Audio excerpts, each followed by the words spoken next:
Look, wouldn't specifically recommend painting in winter, but you can absolutely paint all year round, especially here on the south coast. There's just probably a few other things you need to keep in mind, like where you're trying to paint, what the weather's doing, because it all plays a part on how the paint dries, as well as the applications. So if you're actually using a good quality paint like the Haymes Expressions over here, it's what we call low VOC, so you shouldn't have much of that fumey smell anyway. I know some people are pretty sensitive to that sort of thing, but again, you have plenty of ventilation, have a fan on, and you'll only get a slight smell out of the product while it's drying. So after a couple of hours when the product's dry, that's all you want anyway. VOC is volatile organic compounds, which is a component used in the making of paint. These days with good quality stuff, it's a very, very, very low percentage, so almost non-existent.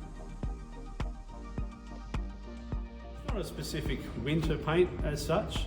Our paints are all designed to work all year round.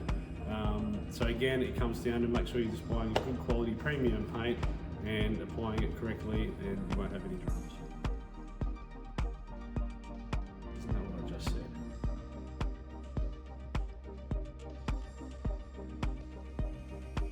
Mold's always an issue once it's washed down and prepared. Something like the Haymes kitchen and bathroom, this stuff works really well. I've actually used it at home myself.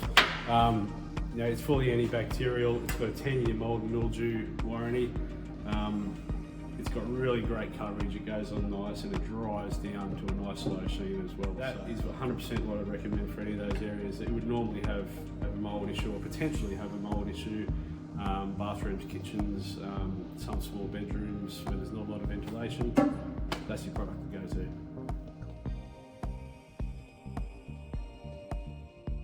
Make sure you've got a nice warm cup of tea at hand.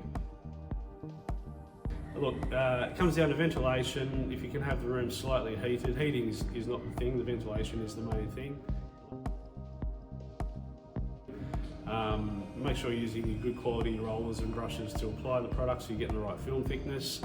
And don't try and rush the process. Make sure you're letting the paint dry between coats properly, and you shouldn't have any drums that way.